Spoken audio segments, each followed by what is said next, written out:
നമ്മുടെ വിസ്താരയും ജ്യോതി വന്നില്ല, തീയു വന്നില്ല, ഒരു മണ്ണം കെട്ടി വന്നില്ല. എത്ര കഷ്ടപ്പെട്ട ഇങ്ങോട്ട് വന്നറിയാവോ? ഓടി ഓടി വരുമ്പോ ഒരു ആന. പക്ഷെ ഞാൻ രക്ഷപ്പെട്ടു. ഞാൻ എന്താ പറയണ്ടേ? ഞാൻ പേടിച്ചു പോയി. ഓക്കെ, പോരാത്തിന് നമ്മുടെ വിസ്താരയും നമ്മളെ പാട്ട് വരുന്നതിന്റെ കറക്റ്റ് വിഷ്വൽ അതെല്ലാം ഭയങ്കര ജ്യോതി വന്നില്ല, തീയു വന്നില്ല, ഒരു മണ്ണം കെട്ടി വന്നില്ല. എത്ര കഷ്ടപ്പെട്ട ഇങ്ങോട്ട് വന്നറിയാവോ? ഓടി ഓടി വരുമ്പോ ഒരു ആന. പക്ഷെ ഞാൻ രക്ഷപ്പെട്ടു. ഇപ്പൊ ഷാപ്പാട് പുറത്ത്. പിന്നെ നമ്മുടെ വിസ്താരം അല്ലേ കറക്റ്റ്. ഇവിടെ ഏത് പാട്ടാണോ പാടുന്നതിന് കറക്റ്റ് വിഷ്വൽ അല്ലേ? ജ്യോതി വന്നില്ല, തീയു വന്നില്ല, ഒരു മണ്ണാങ്കട്ടി വന്നില്ല. എത്ര കഷ്ടപ്പെട്ട ഇങ്ങോട്ട് വന്നറിയാവോ? ഓടി ഓടി വരുമ്പോ ഒരു ആന. പക്ഷെ ഞാൻ രക്ഷപ്പെട്ടു. അതെങ്ങനെ? ആന ഇവിടെ കണ്ട് ഓടിക്കാണും. എനിക്ക് വിശക്കുന്നു.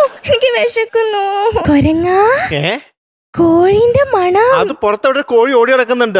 അതായിരിക്കും. അല്ലല്ല, വെച്ച കോഴിന്റെ മണം. അത് ഏതെങ്കിലും ഹോട്ടലിൽ കറി വെച്ചോണ്ടിരുന്ന കോഴി ഇറങ്ങി ഓടിയതായിരിക്കും. പോയി പാടറി പെണ്ണേ. ഞാൻ എടുക്കണേ. എന്നല്ലേ, ബൈ. കുട്ടച്ചേട്ടാ പോയി. ഇവിടെ കോഴി ഉണ്ടായിരുന്നു.